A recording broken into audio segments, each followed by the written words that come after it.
Capacitación de brigadas de respuesta a emergencia. Lucha contra incendios. ¿Qué es el fuego? Es una reacción química de oxidación rápida de los materiales combustibles, generando el desprendimiento o liberación de energía transformada en luz o calor, que lo conocemos como reacción química exotérmica. En las empresas, cientos de fuegos o incendios ocurren día a día.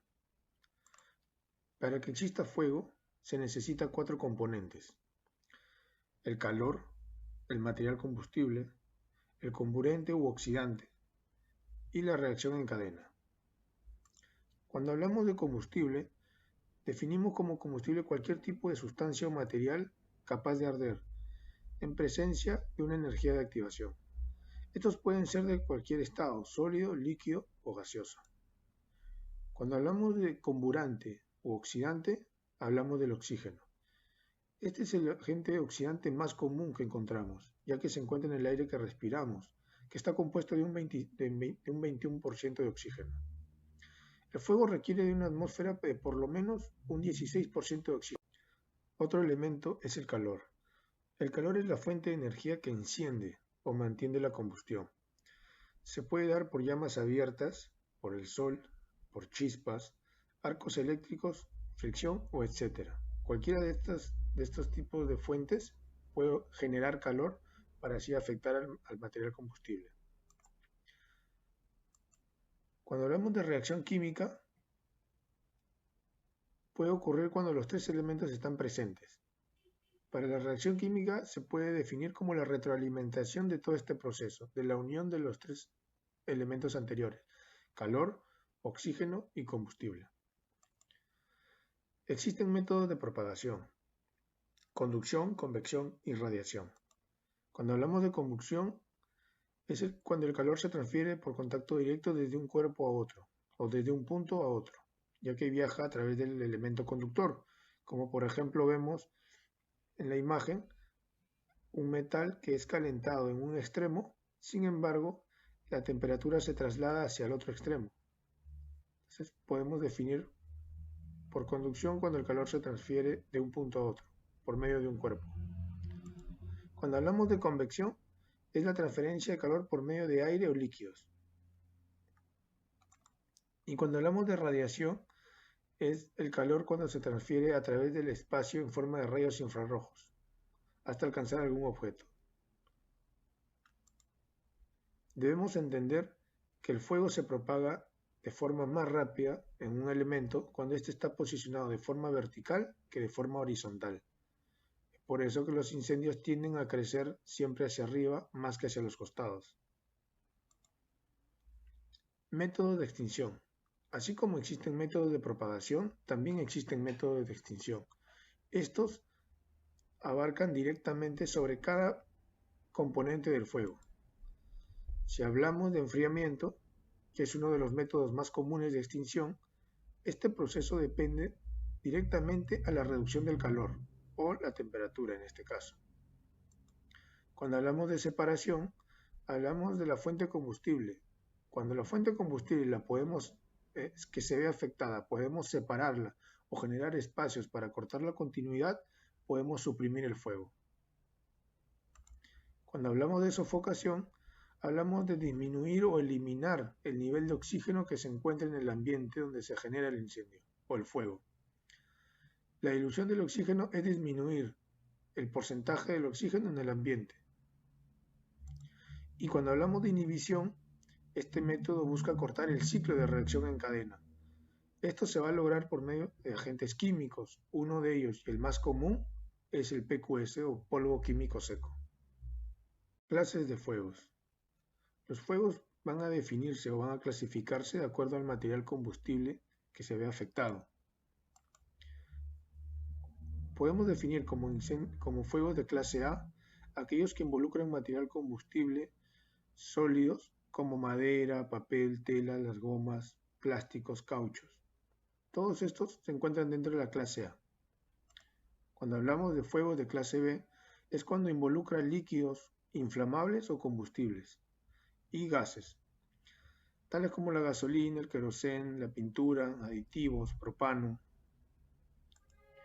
Cuando hablamos de fuegos de clase C, es cuando se involucra equipos eléctricos energizados, tales como los electrodomésticos, interruptores, las cajas de fusible y las herramientas eléctricas. Cuando hablamos de incendios de clase D, es cuando involucra metales combustibles. No todos los metales pueden arder, sin embargo muchos de ellos sí. Ellos están denominados dentro de la clase D, ya que su tratamiento es distinto. Estos metales dentro de su combustión tienen una característica especial, es que pueden generar su propio oxígeno. Dentro de su composición química puede liberar partículas de oxígeno y esto hace que el material siga ardiendo en determinadas condiciones. Cuando hablamos de fuegos de clase K, es cuando se ve involucrado aceites o grasas animales o vegetales, que mayormente se va a dar en las cocinas. Cuando ocurre un incendio, existen riesgos presentes dentro de este fenómeno. Uno de ellos que se puede dar es la asfixia por deficiencia de oxígeno y la exposición a gases calientes y vapores. También se puede generar quemaduras por contacto o por radiación y desorientación por presencia de humo. Debemos entender que estos riesgos no solamente afectan a las personas que se encuentran dentro de la instalación, sino que también puede afectar a los brigadistas.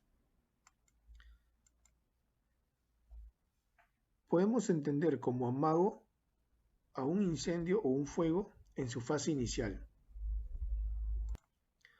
Y podemos definir como incendio a un fuego fuera de control, de una mayor magnitud. Extintores. Los extintores son equipos diseñados para trabajar directamente sobre los fuegos en su fase inicial. No podemos utilizar extintores o sería en vano utilizarlos al momento que se genera ya un incendio de una mayor magnitud. El extintor es un aparato manual y portátil, diseñado para extinguir fuegos en su fase inicial. Contiene un agente extintor, puede ser un polvo, un líquido o un gas, los cuales son expulsados del contenedor bajo una determinada presión, ya que se encuentran presurizados. La expulsión se genera por medio de un agente expulsor que en este caso mayormente se usa el nitrógeno.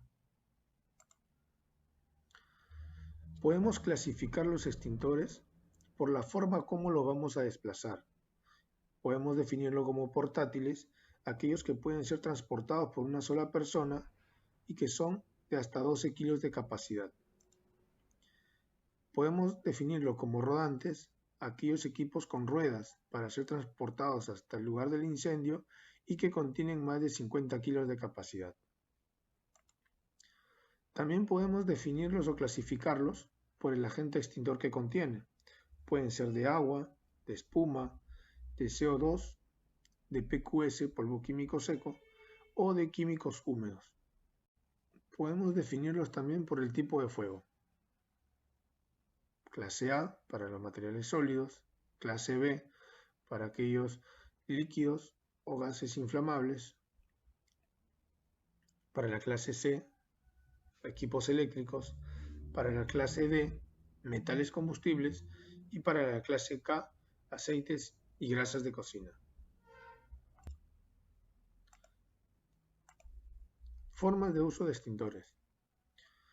Primero descolgamos el extintor haciéndolo por la manija de acarreo o asa fija y lo dejamos sobre el suelo en posición vertical.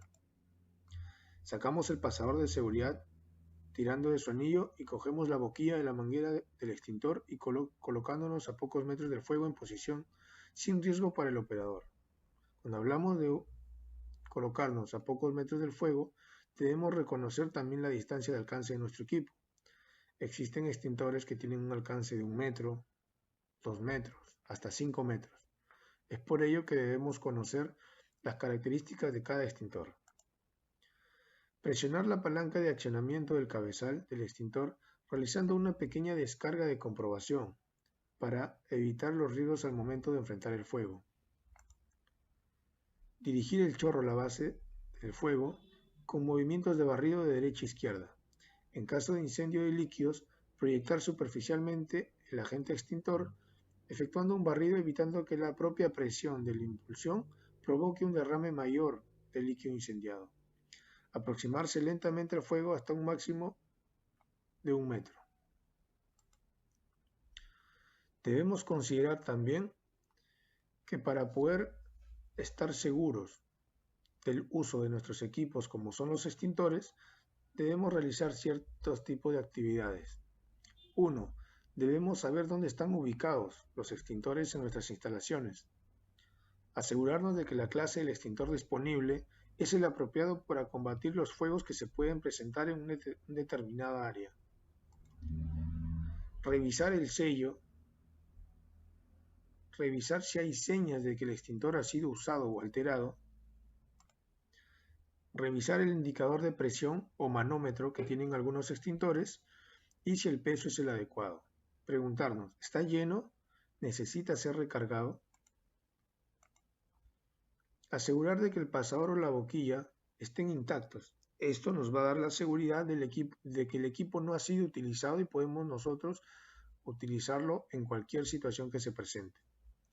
Y si encontramos alguna observación dentro de los ítems mencionados, debemos reportarlo a la persona apropiada o al área encargada para que éste pueda generar estas observaciones y corregirlas.